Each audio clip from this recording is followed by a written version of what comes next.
Welcome back to the Dynamic Life Cycles podcast. Happy New Year to everyone, and I'm excited to kick off the year as we have some great guests lined up. To start it off, we have one of the most generous and hardworking guys in the industry, Jason the Griz Haycock. You may know him from his 25 years at Norco or his 35 plus years in the cycling industry, but most know him from his time out in the field hustling his passion for cycling and seen on Instagram as Griz Tour. I won't share too much more about Griz as we touched on so many of his chapters of his life during the podcast. But as always, if you enjoy the episode, please get on and give it a 5-star review. It helps push it out to so many new like-minded people. If you have any questions, also don't hesitate to reach out as I'm always happy to chat. So enjoy your listen.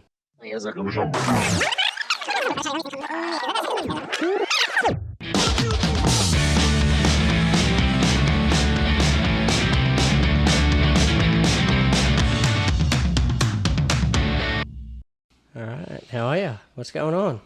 Awesome. Nice sunny day out today. It's insane. It's January, middle of January, and we're walking around in t-shirts. Yep. Versus the other day smelled like snow, felt like snow. Yeah. And the ski industry is doing awesome. So that makes me excited because it means that we're going to have a good spring in the bike industry. Yeah. There's a lot happening in spring. Like grass is opening. We've got a lot of new bikes coming. There's tons of cool stuff happening. That's it. Yeah. And we're already talking about spring and getting prepped for it. So yeah. So I guess real quickly, where do we start? I'm trying to think of how we start this podcast because I think a lot of people know who you are, but they also don't know who you are. Even your daughter just said to me then, every second day he comes out with a new story that we've never heard. So where do you start in the life of Griz? I guess BC born and bred. Yeah.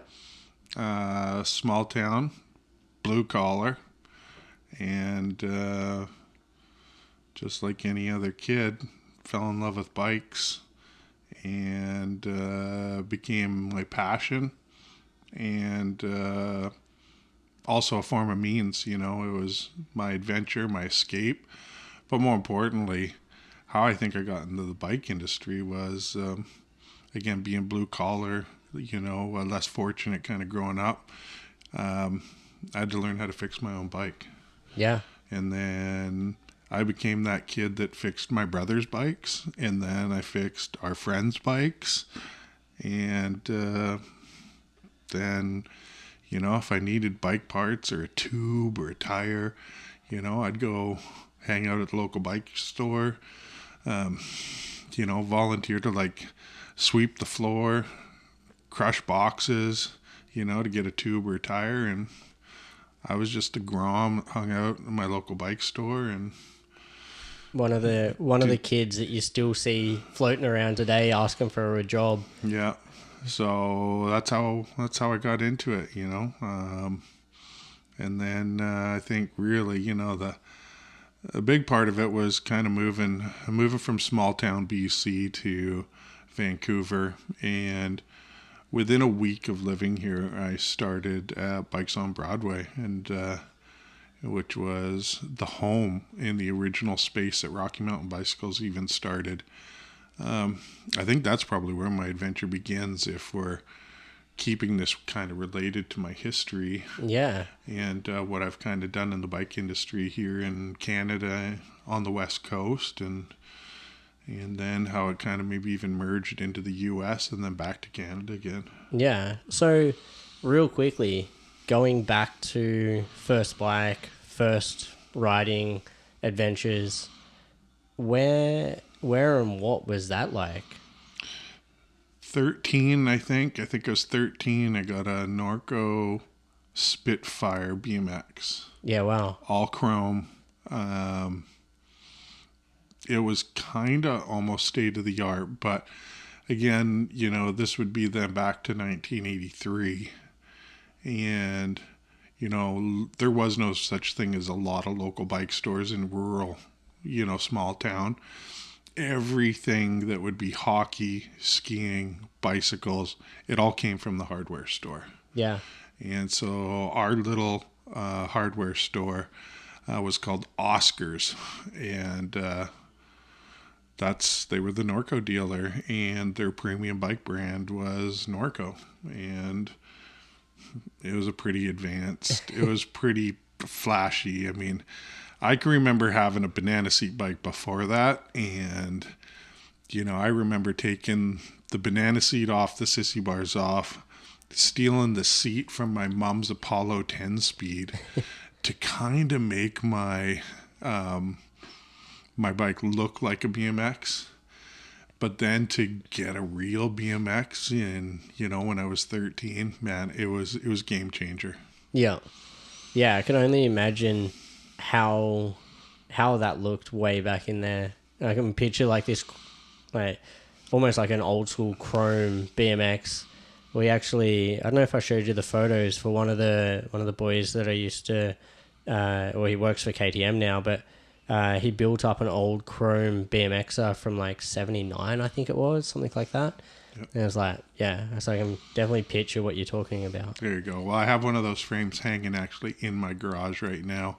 Wasn't my original bike, but it was something then when I was found it and I kept it. And I mean, realistically, for a guy that doesn't ride a whole lot anymore based on injuries and a few other things, I still have too many bikes in my garage. I think I'm at a count of over 22 or 23 bikes in my garage. So yeah. It's kind of crazy. It's all memorabilia now. Some of it is, and a lot of it's collectibles. Some of it's even bikes that came with certificates of authenticity or, again, some true collectibles. I think the oldest bike in my garage is a 1930s kids bike hanging up in the rafters. Yeah. I got a 1970 Rally with a Sturmey Archer 3-speed, but what's really cool about this 1970 Rally is it's a true England bike, and there's zero rust on it. Even though it's steel rims and everything, there's zero rust on this bike, and it's one of my favorites. You're gonna have to build out the man cave a little bit more and get that happening. Well, originally when I got it, because again, it wasn't one of my original bikes. It was a bike that I collected. I've got this beautiful shelf up in our vaulted ceiling in our living room, and I told my wife that I actually got this because I thought it would look good up on this shelf in this vaulted ceiling in our living room. But when I brought it home, she said, "No way."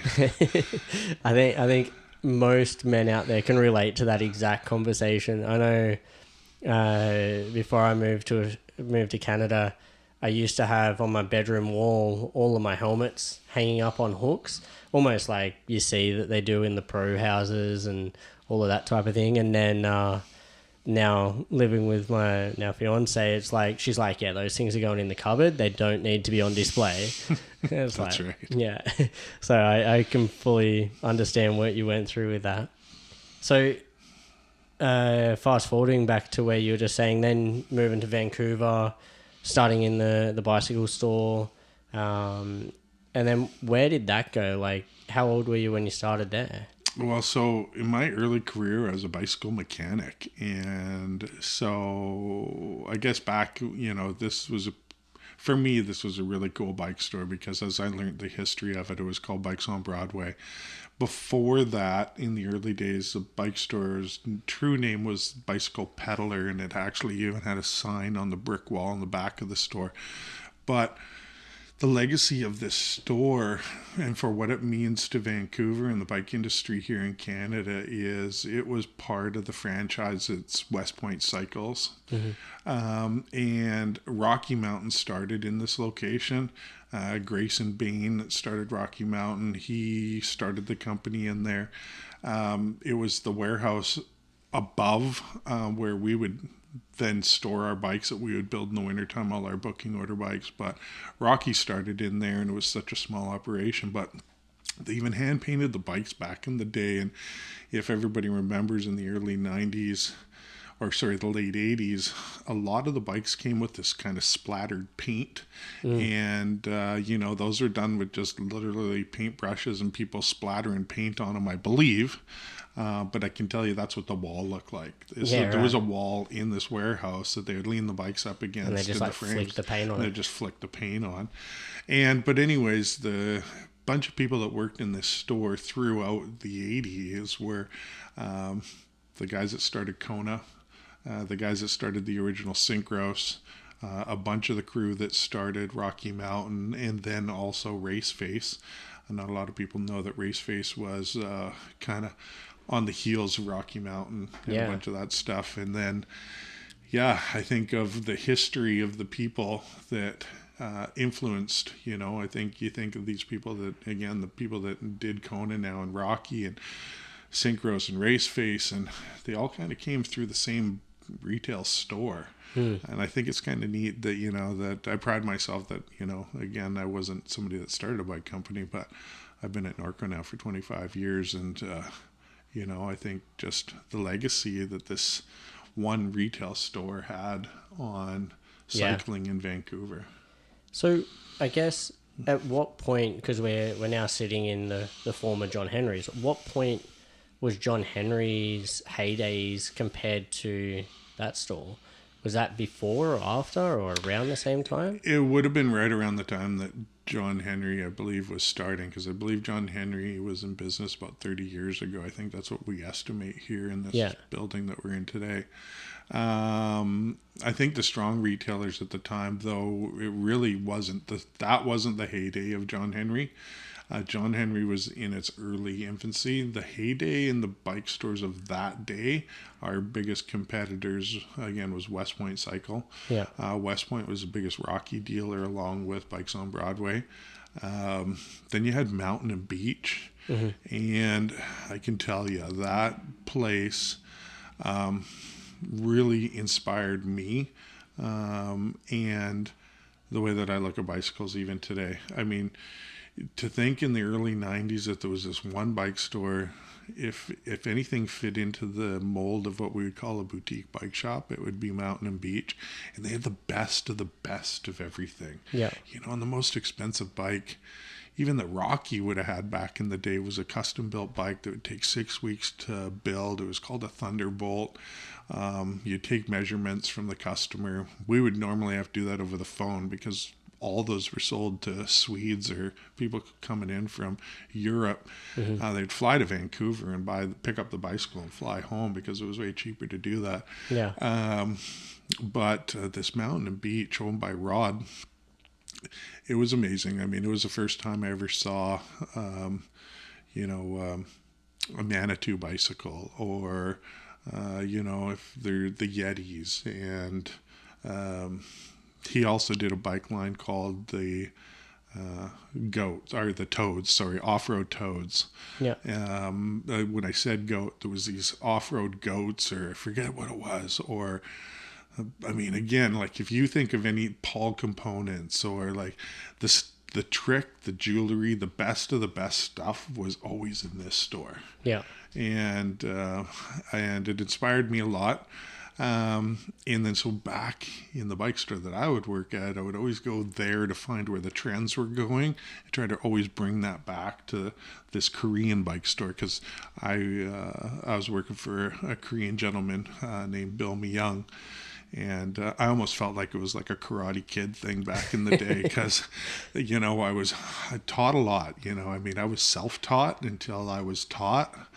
And I really owe a lot of, my skill set, mindset, and the way that I look at the bike industry even today from that gentleman. Would you say that that's one of your first mentors in that way? I guess I never really thought of it that way, but he probably for sure, like he taught me a lot of like even little things like right from wrong. But at the end of the day, I think probably the best thing that I got was cultured. Right? Again, I was a blue collar kid coming from rural town, right?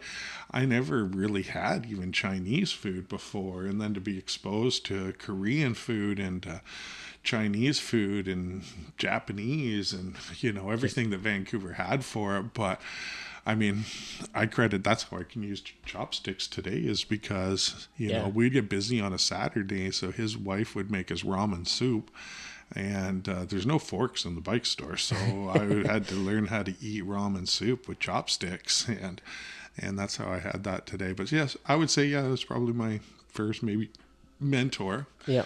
But again, as a bike mechanic, but I'd get laid off in the wintertime, and I would go do drywall, and it was so dirty and dusty, and we were always doing the finishing work. And so if you've ever sanded drywall and stuff, I realized early on, I was like, you know what?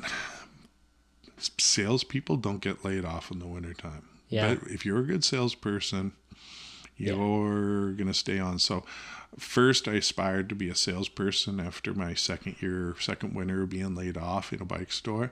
And so when I came back for my third year, I said that I wanted to be a sales guy. I didn't want to be a mechanic anymore. And then I was highly motivated to be number one in sales, and I wanted to be a manager. I knew I wanted to take it to the next level, and I've always kind of had that energy of trying to take my career to the next level, or a little bit of drive. And something I guess I didn't say in here is, so I was a cadet as a kid, like an Army cadet, and that was my escape from my weird rural family growing up. And so I got to go away in the summertime. I learned how to, I went scuba diving, learned how to scuba dive. I went into some shooting competitions as a kid, indoor and outdoor shooting competitions and stuff. And even though I was a bit of a headbanger, all my friends were metalheads. I was probably the only short-haired metalhead. But I had this whole other life that was in this kind of Army cadets, and then I did Army Reserves even when I was younger. When I was 17, I went into the Army. Very short-lived, because I found my passion. I wanted to work on bikes. That wasn't where I wanted to go, was into the Army. And I think that first war, 1989 and then 90, was the first Korea War and stuff. And I was actually I was supposed to actually report to Victoria, and I was going to be shipped off, but I changed my mind and moved on for that, and decided, and I'm glad I did, because I might not be in the bike industry and had the career that I've had so far, which is a blessing for sure. So then coming out of the bike store, was that when you moved into synchros? No, so I had Bikes on Broadway ended up getting sold, but it got sold to another Korean gentleman that was moved from Korea right to Vancouver, and the family didn't speak very good English at all. So I was kind of went with the sale of the bike store, it felt like, but it got kind of complicated. But then there was another amazing gentleman that was also Korean that came to Canada via Texas, and he bought Fraser cycles. And Fraser cycles and Dunbar cycles back in the day, they were both up on their respected streets. So obviously Fraser cycle on Fraser Street, and Dunbar cycles on Dunbar Street, and they were just little mom and pop shops back in the day. Well, Howard Kim, the gentleman that bought Fraser cycle, he moved it down onto Northwest Marine Drive, just by the Knight Street Bridge, and he put it into, it's got to be a 6,000 square foot, or it was a huge large case, massive. Nothing that Vancouver ever saw before. We were the biggest specialized dealer in Canada then.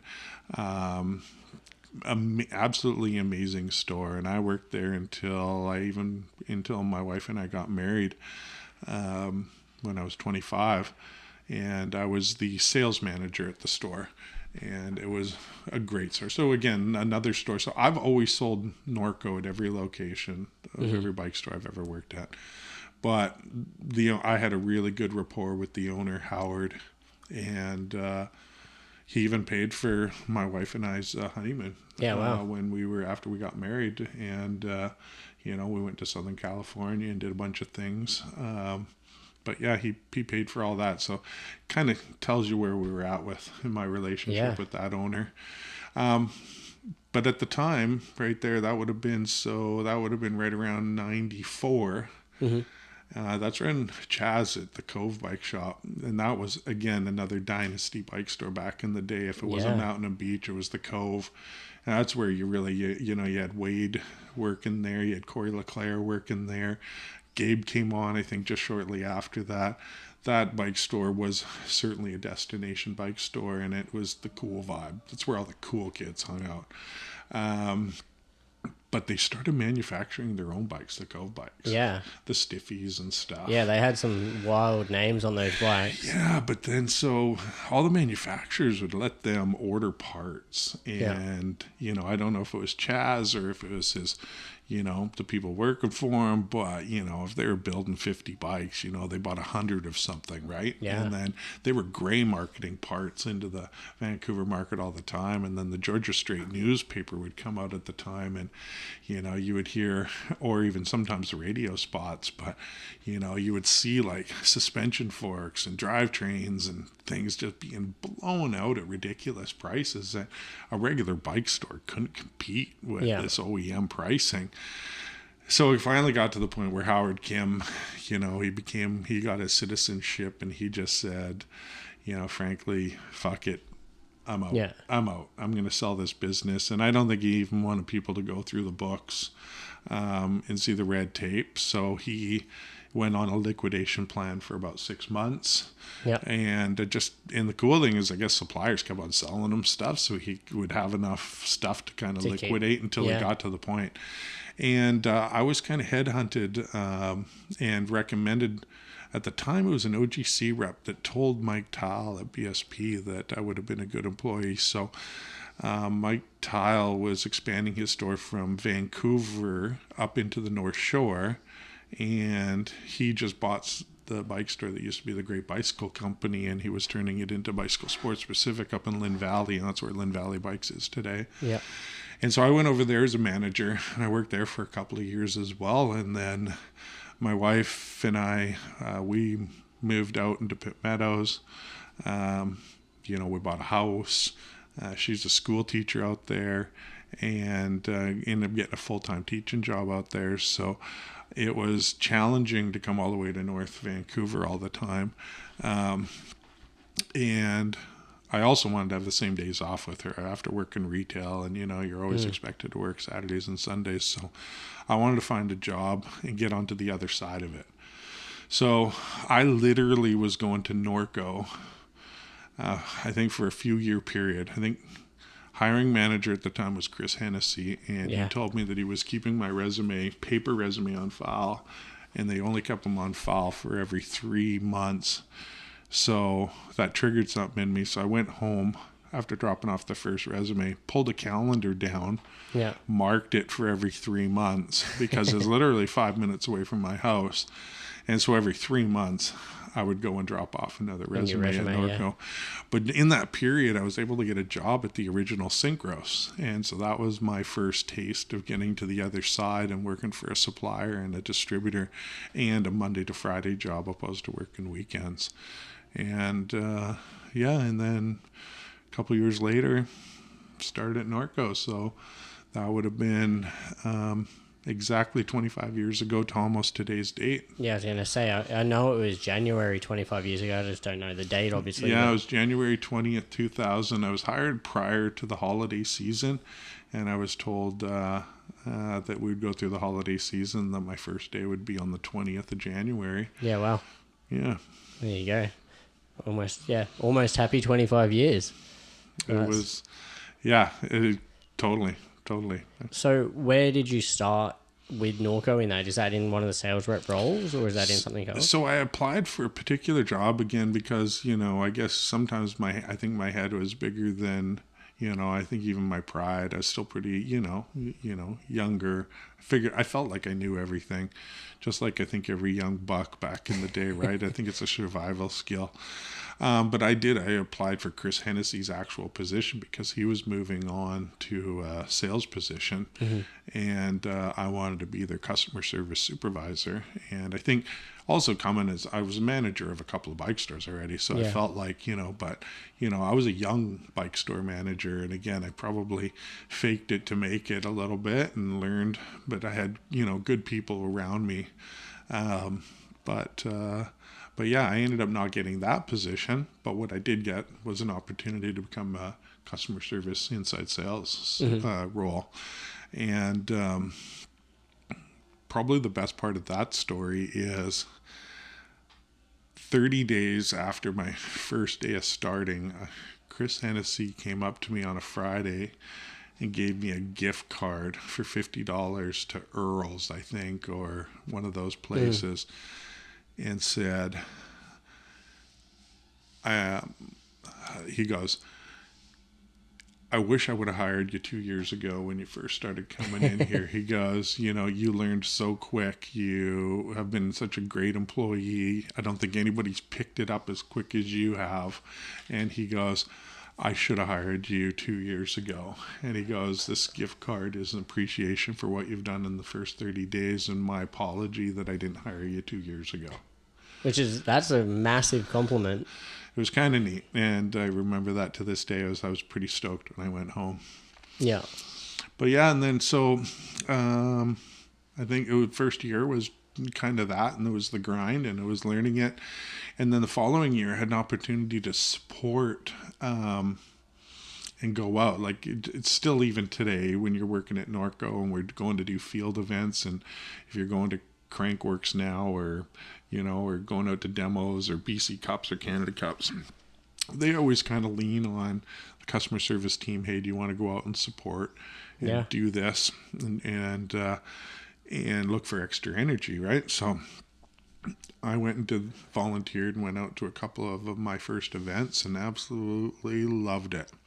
And right after I probably volunteered at 2 or 3 events, our events guy at the time ended up quitting, and he was also our factory team mechanic, and so I jumped right into that role. So I guess my next year at the company, I was still inside sales during the week, but then I was our factory team mechanic on weekends. And really, when we say factory team mechanic, there's no such thing as a UCI or World Cup, really. I mean, there was the racing that was going on in the U.S., and then we had BC Cups and Canada Cups. Our team at Norco was really a BC Cup, Canada Cup program. So I got the opportunity to travel Western Canada and support, people like Darren Butler, Byron Gray, I think Mike, why can't I think your name? Mike from, that's a real estate guy up in Squamish now. And he was also national champion at the time. Come on, Mike.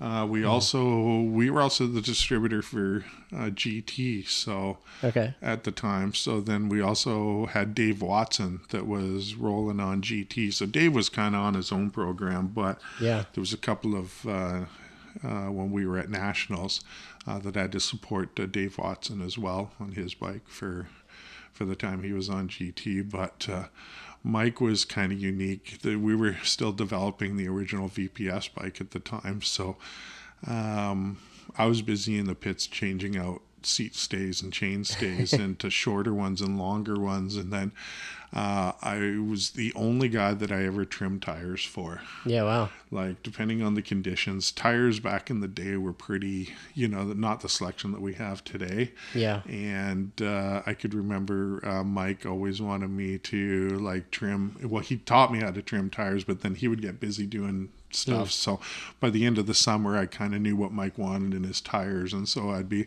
grabbing side cutters and trimming up tires to go with the drier conditions or the wetter conditions that we were dealing with. Yeah, that's I was going to ask you, in that time frame, that would have been around the time that Norbers were pretty massive, wouldn't it be? Yeah. You had the Grundig Cups and the Norbas and stuff as well in the U.S. That was kind of that before it really turned into World Cup stuff. Yeah, because I think... Well, I mean, the World Cups, I gotta lie. I mean, yes, there was World Cup. World Cup stuff just felt like it was just coming online, because even in 2000 and 2002 or 2004, we hosted one right here at Grouse Mountain, a World Cup. So I guess really when I meant that phrase was more that that's what Norco's focus was on. For sure, yeah. And we've always been focused on local, supporting community here.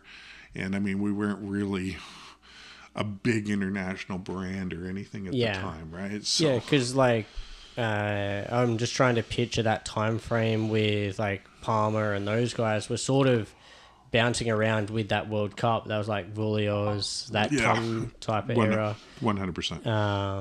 And then obviously I remember seeing there was kind of the Australian invasion coming into the Norba series, and that's right. And that's when I said that I was supporting Dave Watson, that was only really at a Canadian national. He was in those series that we were just talking about. Yeah, for sure. And then from that point, like 2003, 2002, 2003 sort of was the World Cup, the mechanic type of thing. And then back into the sales from there? Then I became an outside sales rep. My first territory was the Whistler Corridor. Okay. And so early on, I had the Whistler Corridor. And then I inherited Northern BC. And then I had that for quite a while. I think I probably put in 4 or 5 years into that territory until I inherited the Okanagan and Kootenays. Even for a little stint there, I even filled in on the Prairie Provinces for 6 months. Kind of touched most territories. I even supported Tom Basketball in Alberta for a while. We were also then, after GT, Norco was a Haro distributor. So I even crossed over into Alberta and I did Haro in Alberta and got to meet a lot of those guys. So yeah, I think I've kind of covered most of our Western Canadian territories other than and then we started as a brand. We really had this big focus on the US, and there was a bunch of individuals at the time that we ended up having to start to cut our teeth in the US. Pat Mulrooney was one of them. Went out first, and he was helping down in Oregon. Steve Pugish went to Washington. Those guys were about a year ahead of me in the U.S., setting a foundation, because we didn't have agents or anything at the time.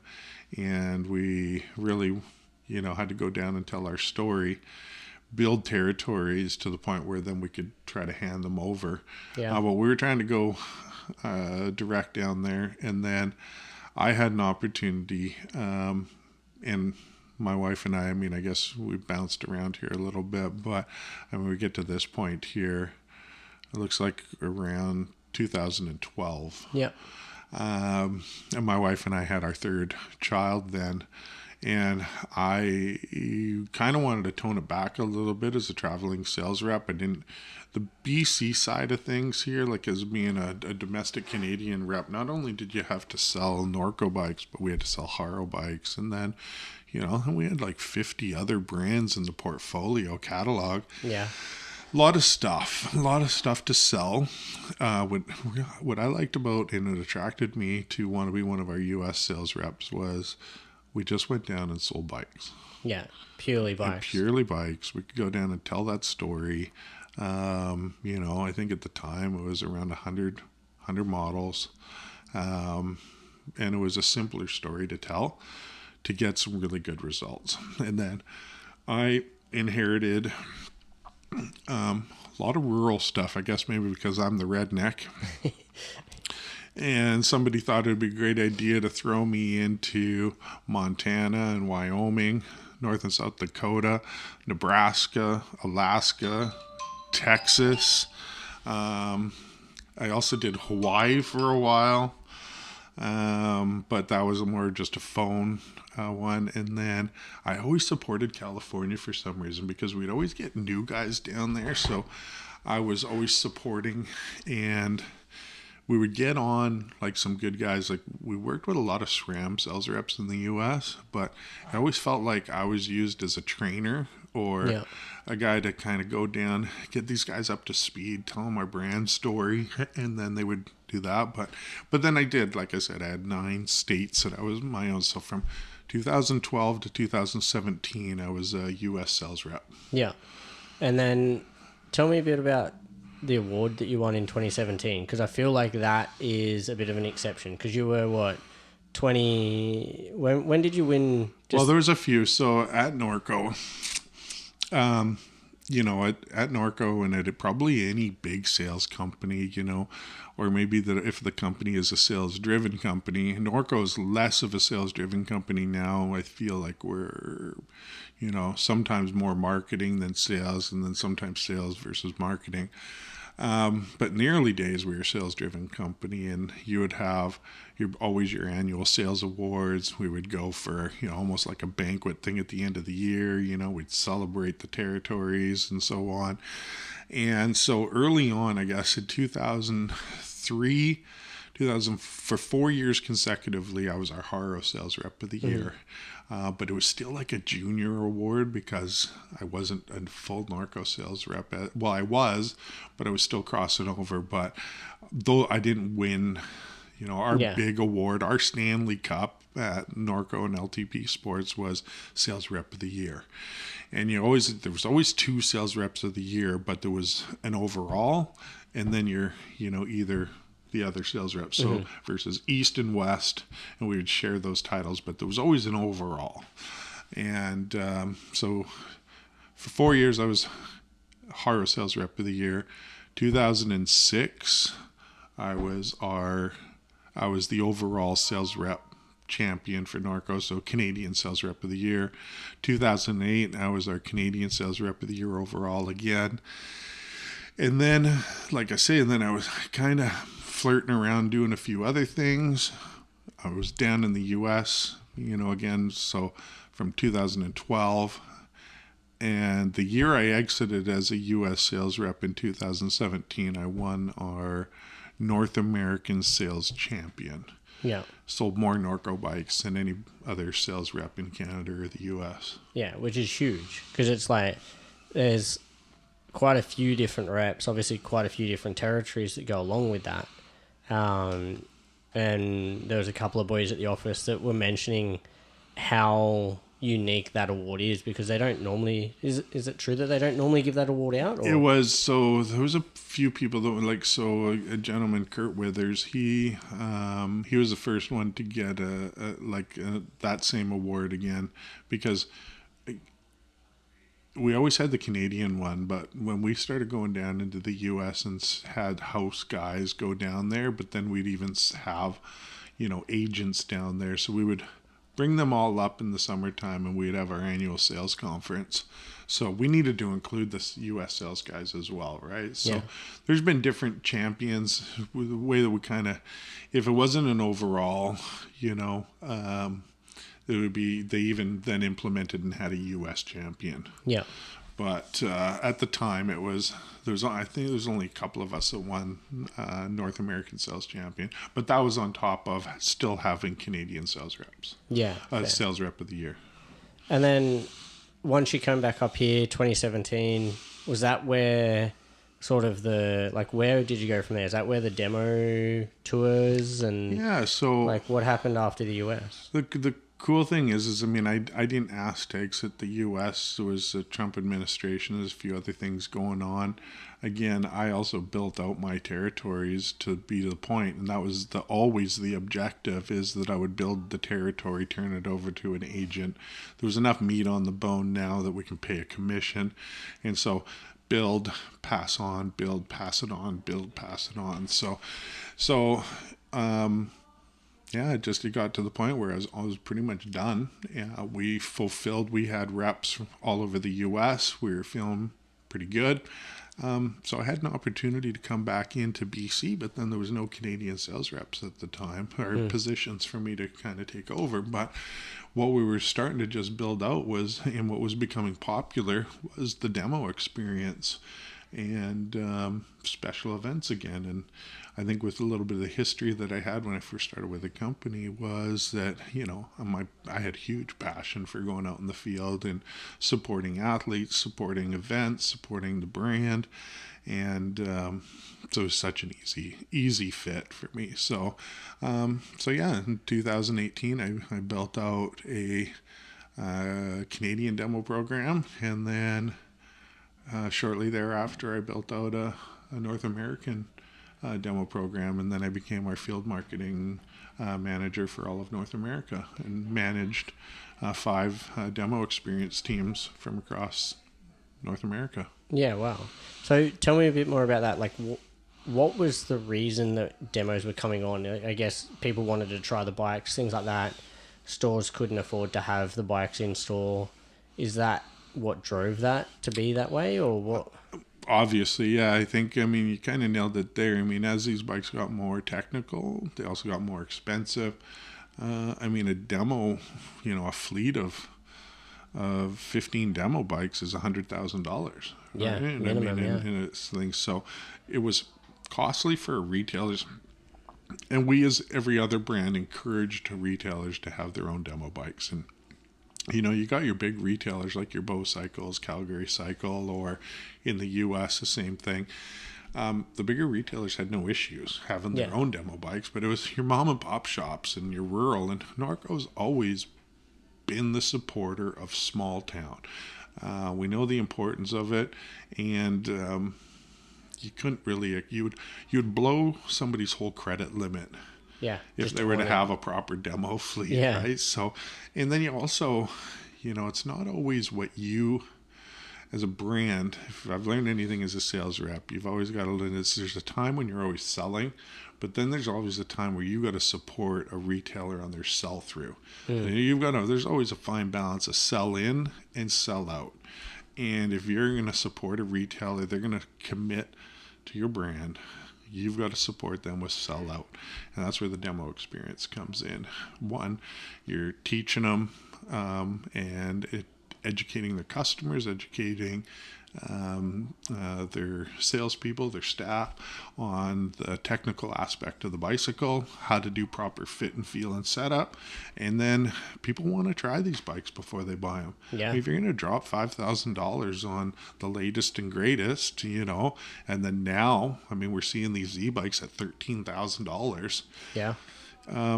I don't blame them. People want to try them before they buy them. Yeah, exactly. It's no different to spending that much money on a car or a motorcycle or any of that now. Yeah. So we got to the point where we had invested as a brand about $3.5 million in the demo experience across North America, hitting all the festivals and then doing individual retailer demos.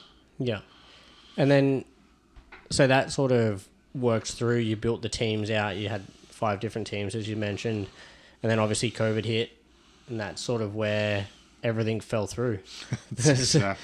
I call it the COVID. I coined it, and you hear it too many times probably come out of my mouth here in our store here, our corporate retail store, but I talk about the COVID hangover.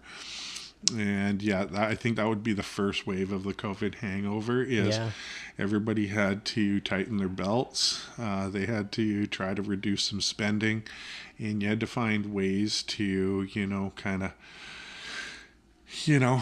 figure out what was going on. It was a wave. There was a wave of success in COVID where cycling was part of the solution. We were all told to find our group of our safe 6. We were all told to stay home. So the only thing that you could really do is go outside.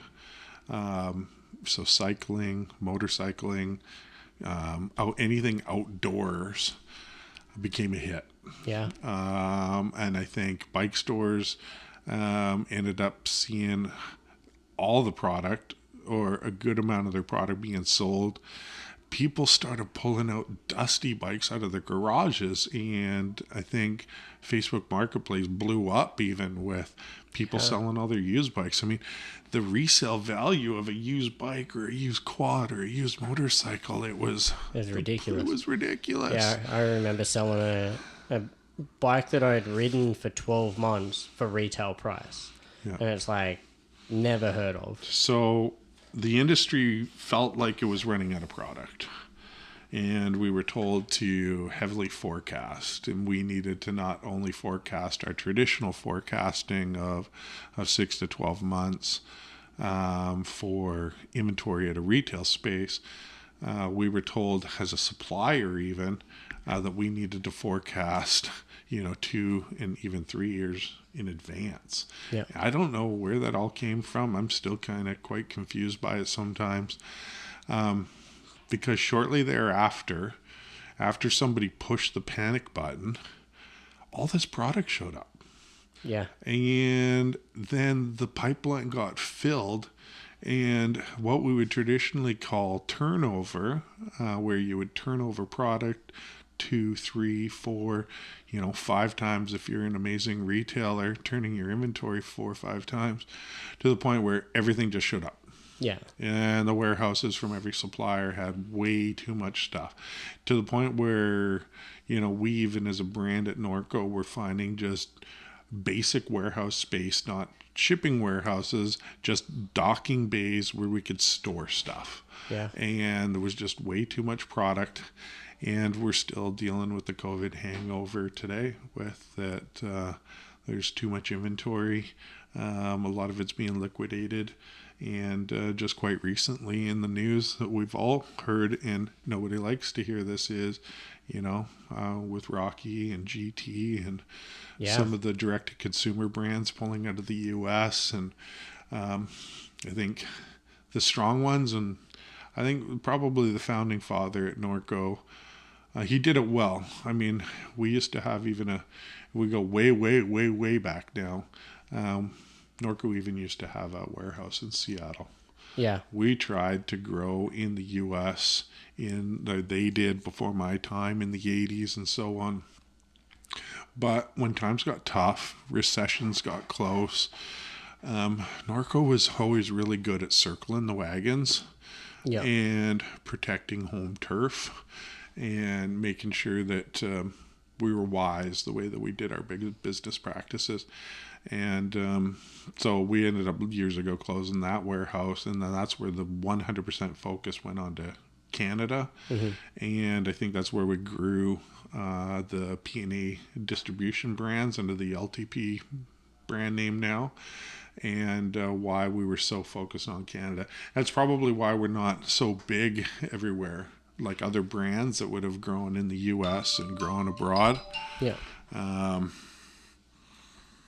Let me just turn that off. Sorry about that. Okay. So I think that's the COVID hangover and the repercussions that we're still kind of dealing with now.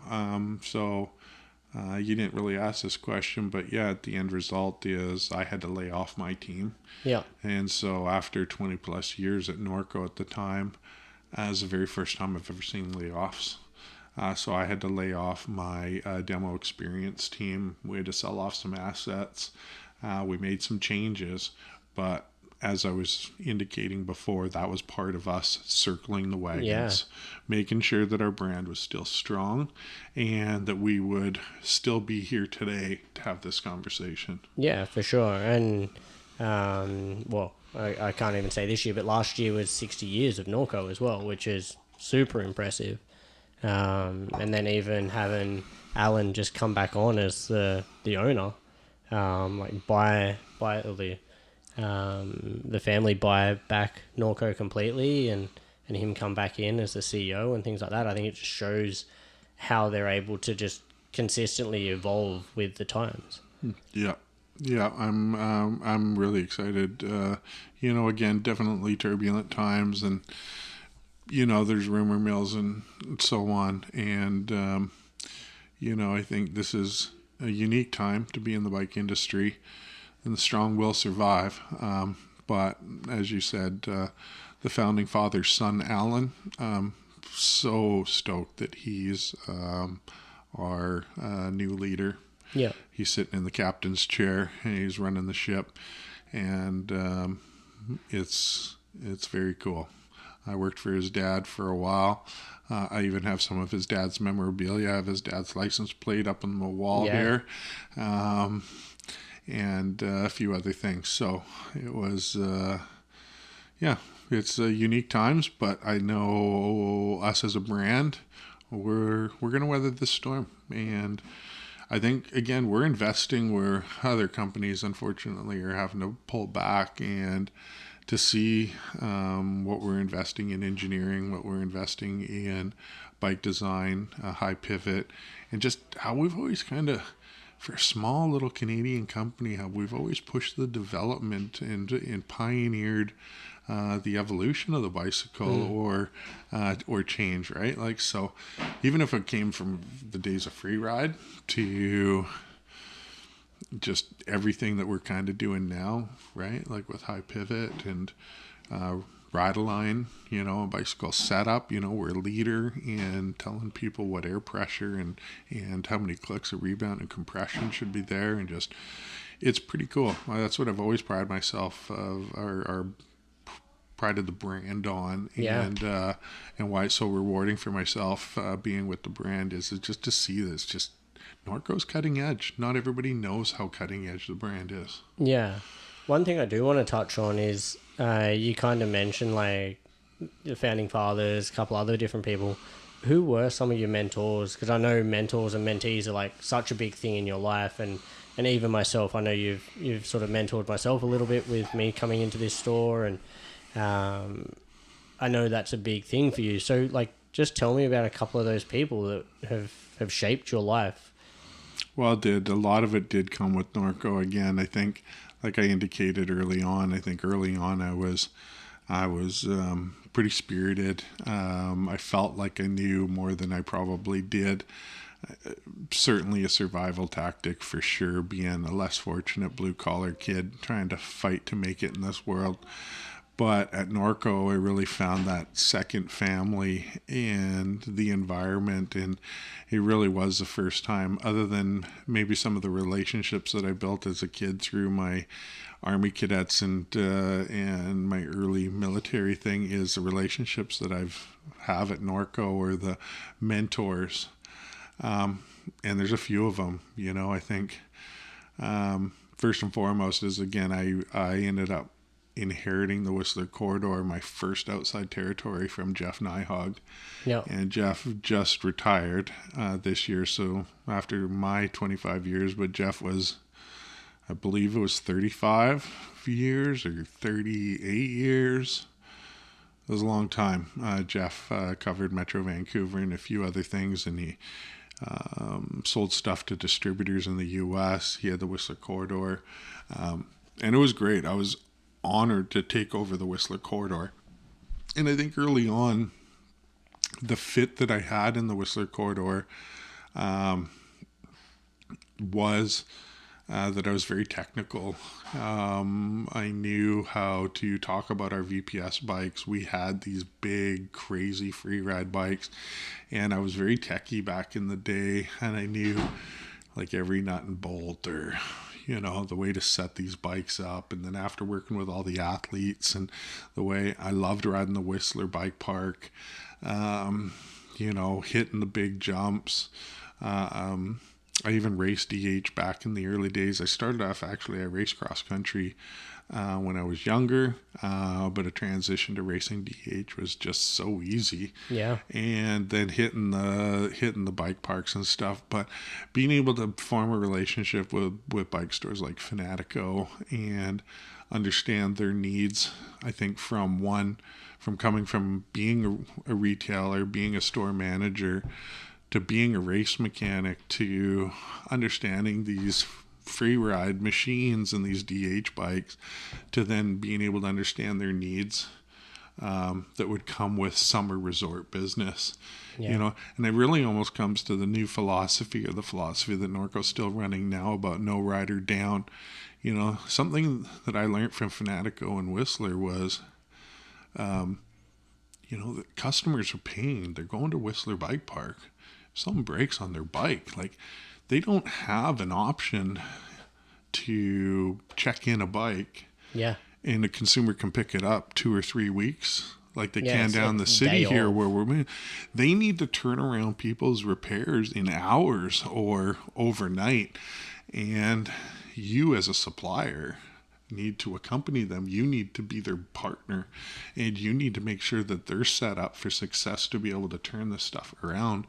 And we'd even see, back then bikes break and parts break and stuff. So I was really in tune with that side of our bicycles. So I think it made me an easy sales rep for the Whistler corridor and build a different foundation with those guys. So Jeff Nyhog was really my first mentor, and I always leaned on him for, hey Jeff, how would you deal with this, or learn that. And then obviously early on in this conversation we talked about Chris Hennessy.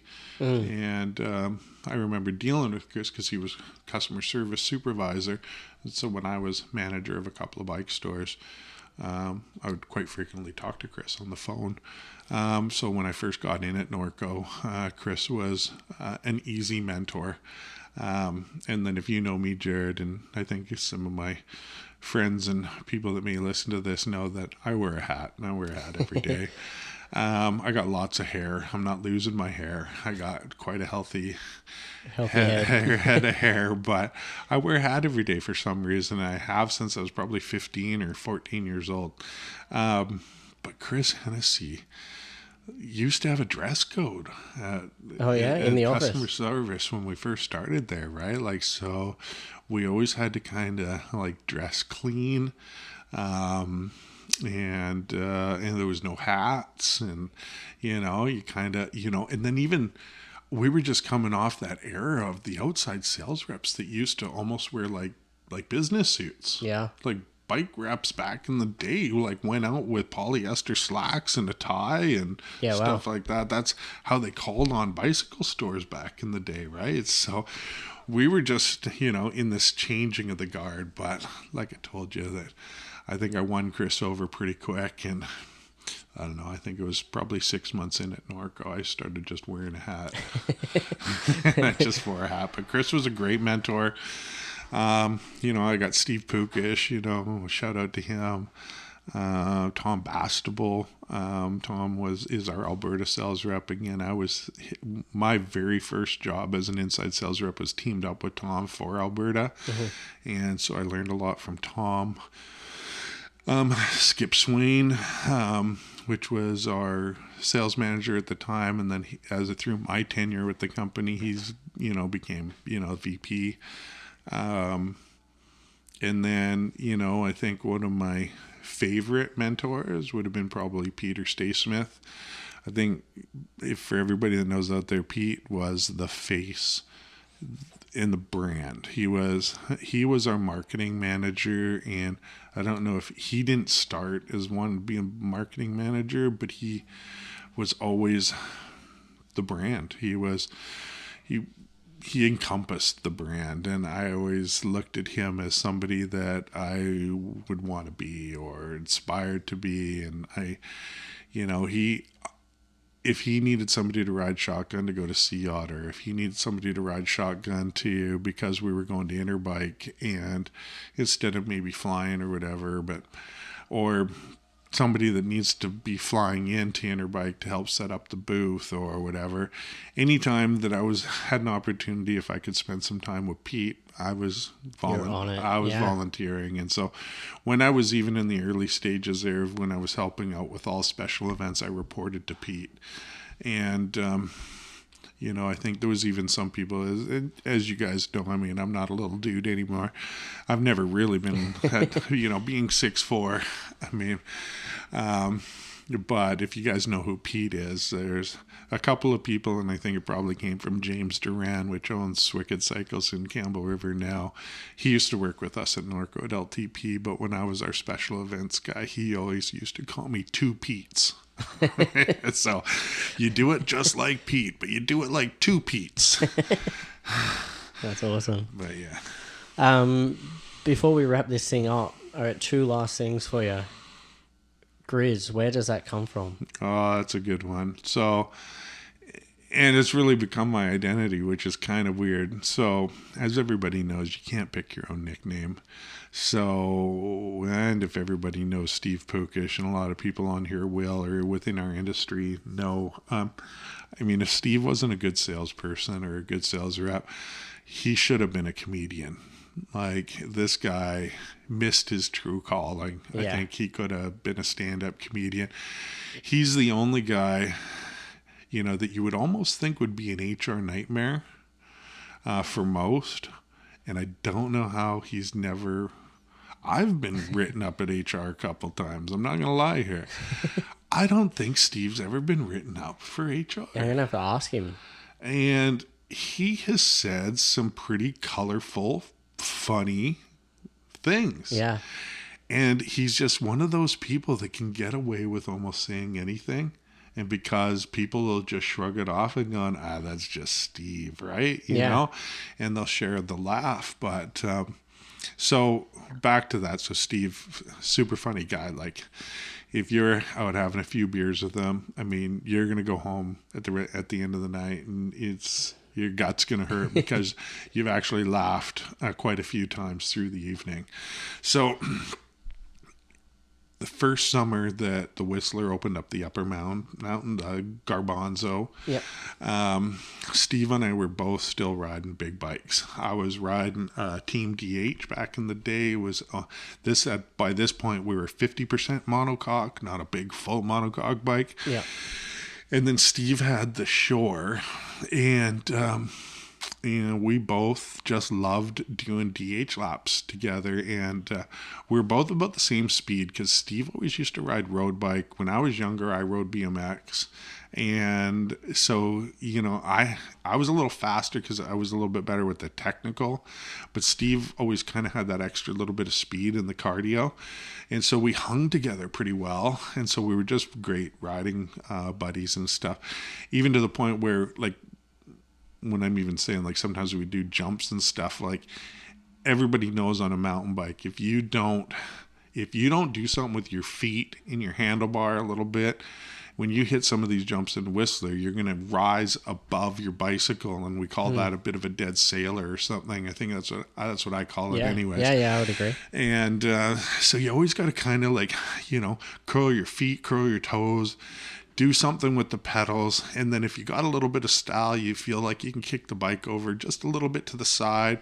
turn your handlebar just a little bit, and mine was never super stylish, but I always called it the pump jack. And then, so Steve and I always had names for our own little jumps. Sometimes we also had, like, the no look backs and stuff. But we would always, after the après, we would always have these funny reminisce about, the run or how great it was. And, but then we'd see the progression of all these young kids. But anyways, back to the original story. So, second time riding the Garbanzo in the summertime. First year it was open. The bears still really liked to stay up in the upper mountain. Yeah. And they didn't migrate down as much. Lots of bears at the top. Anyways, we're going down one of the trails. Steve's behind me, and I literally almost got T-boned. And I'm clipping pretty good. We're going down. I almost get T-boned by a bear. And then it turns hard, kind of, whatever that is, hard right, and it's like literally beside me. I didn't slow down. I didn't pump my brakes. The bear didn't slow down. It didn't pump his brakes. And so we're side by side. Like drag racing. Which felt like forever. To this day, I'm pretty sure it was between 5 to 10 seconds.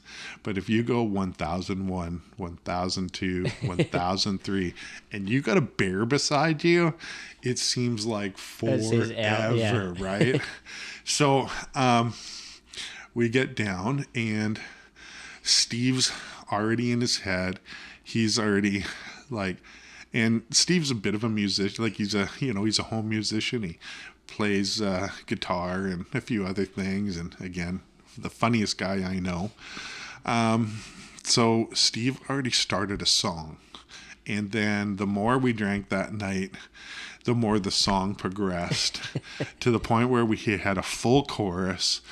In my early days and still in the summertime, I'm known for cutting the sleeves off my t-shirts and so on. And there was something like Griz, Griz, Griz, cut off his sleeve. I ate 10 kids, and so on and so on and so on.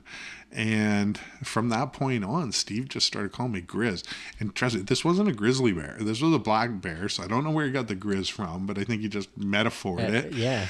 And next week at work, he just started calling me Griz. And to the point where then some of my coworkers started calling me Griz. And then you go a year or two later, some people that would be new hires at Norco didn't even know what my name was, that it was Jason. They thought it was Griz for some reason, or that everybody just felt comfortable to start calling me that. And I guess our world, the bike industry world, is so small that it just took off. And I became, so this would have been around, I don't know if it was 2007 or 2008, but I've been the Griz ever since. Yeah. And even, doing all the special events, I was we missed a bunch of chapters within my career here because I was our trade show coordinator as well. I used to take care of getting all of our Interbike stuff set up. Within just people within the industry, there's just so many people that don't even probably know my name. Yeah. All they know is Griz. Griz. And then how it even morphed to where I use 1Z. I think this is again in the infancy. There's a few things that I pride myself also with Norcos as a side gig. I was the very first person at Norco to get a BlackBerry or a smartphone. I was taking care of Northern BC when I discovered that I could actually get a device to take care of my emails on the road versus because there's no Wi-Fi. Yeah. You would have to wait till you're at your hotel room with an Ethernet cable and plug in your computer. And so you'd be doing emails at 11 o'clock at night or 12 o'clock at night or 5. You'd have to get up 5, 6 o'clock in the morning to do emails before you went on the road again. So I was an early adopter of the smartphone. I was one of the reasons why we at the corporation have a cell phone allowance or mobility allowance on our cell phones now. And then I was an early adopter of social media. I think as a father, having kids, 3 daughters, early on when this Facebook thing was coming on, I quickly learned how to teach our retailers how to say goodbye to the yellow books, say goodbye to weird paid ads, embrace social media. And I taught so many retailers in northern BC and in the interior BC here, and converted their stores and helped them even do some of their Facebook stuff. I was actually even an admin in like half a dozen bicycle retailers here. Oh, wow. Of their early Facebook pages back in like 2007 and 8. Yeah. But then fast forwarding to that is when I set up a Twitter account. I was going to set up a Twitter account, and that was one of the, that was the second wave of social media. And it wouldn't give me 2 Z's for Griz. Oh, yeah. And it wouldn't give me like Grizzly or whatever. So I don't know why I typed it out, but because of my nickname, Norco used to do a bike called the Mighty Griz. Yep. And it wasn't Grizzly, it was Mighty Griz. And so I had a cutout of the down tube of the bicycle that said Mighty Griz. It was in my cubicle at work. I'm in my office. And so I looked up one day as I'm trying to figure out a name for my account. And I was just like, I typed in Mighty Griz, and it was just like, boom, verified. It was good. And so that's how I kind of, and then it also then evolved into an Instagram account I have now called Griz Tour, and that was part of the special event stuff that I was doing. Norco, even early on from our marketing team, believed that our retail partners need to promote and drive some of the stuff that we do. So in the early days of us rolling into a town to do a demo experience, we would, in hopes that the retailer would advertise it with a newsletter, blast it out, and or put it on their Facebook page. And back in the day, it was Facebook events, right? So you create a Facebook event, and we would hopefully that they would drive their consumer interest and their customers to it. Well, lo and behold, as we know, that was good and bad. Yeah. And it was like rolling the dice. It was 50-50. So it found out that, we needed to drive the experience. We needed to drive the advertising and stuff. So I created the Griz tour, as in the Kona tour or the Giant tour. That was my inspiration. Yeah. And when we would go around and do the demo experience, it was the Norco version of it was the Griz tour. Yeah, which is still to this day is still being active. Well, I use it again. I have 3 daughters, so I turn my personal social into something where I don't advertise my kids. But as everybody knows, my kids have traveled and been with me quite a bit. Yeah. I love being a dad. My kids have been immersed into Norco and the Kool-Aid and drink it. But there's a lot of still personal stuff that I don't post everything, and if I do feel it's relevant or if it's family stuff, I leave it on my personal social. And this gave me an opportunity to have a channel and a voice to do work-related posts and keep work and personal separate. And that's why I just kept the Griz tour alive. Yeah, I think that's pretty fair. Last one before we wrap this up is, where do you see the industry going? Just because I know, and as we've listened for the last just over an hour, you've seen a lot, you've been through a lot, you've done a lot of different roles, you've lived a lot of different lives within the cycling industry. What do you see in the future for the industry? Like, do you see... Yeah, I don't even know. Like, there's so many different opinions, but I'm interested to hear yours. Well, again, a guy in his mid-50s here now shouldn't really be the first guy to say this, but it is 2025, Jared. Yeah. Buzzword of this year is going to be AI. Yeah. I'm a believer. I think those are going to be the big changes that we're going to see. I think in the world, first and foremost. I don't know about you guys, but my feed is even telling me that I can have an AI assistant now. So, yeah. But let's take it back to the bikes. So, the latest, the greatest e-bikes are being shown. They were shown last week in Vegas at the electronics convention that they always have there. Technology is going so fast. We're going to see the current e-bikes that we see now, they're just going to get better, lighter, faster. And as you know, we're dealing with the Bosch CX stuff on some of these bikes now, and this feature integration of your smartphone into your cycling. And again, we've seen it in our industry. If you want to kind of back it up and you go to your trainers and your smart trainers and stuff. But this is really the first time that we're actually really integrating our smartphone into our bicycle on the trail. Yeah. Not at home, right? In-house. So I think the next step is AI. I think when we talk about high speed, low speed compression in our suspension, I think AI is going to come into that. I think it's going to start remembering how your bike setup is. And I think there's going to be more computers on our bikes. I think it's going to kind of start adjusting our riding style, and it's going to start controlling and playing with those devices like rebound and compression.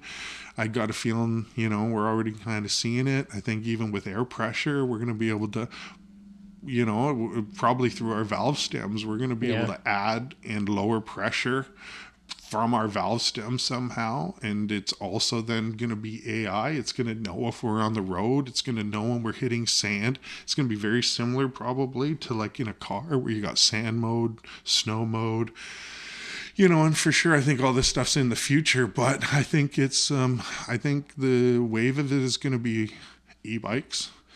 electronics and AI. Yeah, I would have to agree. And I think even some of those points you mentioned then, like we're even starting to see that both in the automotive world, sort of, what do you want to call it, like moving into the cycling world. But you're right, like you've got all of the flight attendant, the whatever Fox want to calls their electronic motion control and stuff, yeah. all of that type of thing with their suspension. Obviously, as you say, you've got all the new e-bikes that are coming into play. DJI are coming in. Like, there's some massive companies, and I completely agree. I think there's so many things that I do in my day to day that revolve around using AI tools and things, and I know you're the same with that. So I think, yeah, that's a good point. I hadn't even thought of that external influence of AI, how that affects cycling and how that builds it out. And I think even talking about athletes and things like their training plans and all of that is going to be based around a bit of the history with AI and things like that. So, yeah, it's pretty big thing for sure. Well, I think, and that's going to be the biggest thing, because I think in the industry, we haven't seen big leaps of change. We've seen progression, and I really do believe that that's going to be the next. That's going to be the next step. I think we're going to see some big changes. Yeah. Well, I think that pretty much sums it up. So thank you. Thanks for sitting down for an hour and 15 minutes now. There you go. Yeah. Well, like I say, we kind of bounced around there a little bit. I guess just my final footnote to this is it's been an absolute pleasure to be in the bike space. New Bike Day is always amazing.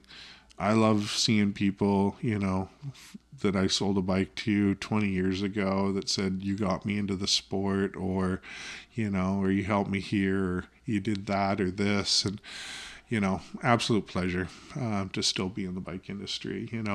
I can actually say that it looks like I'm probably going to retire in the bike industry. And I don't know if I could have told you that 10 years ago, but, as I'm getting here now, it looks like, I started in the bike industry and I'm going to probably end in the bike industry. Yeah, it's a pretty impressive run for sure. Yeah, it's been fun. So, yeah. All right. Well, cheers. Yeah, thanks, Jared.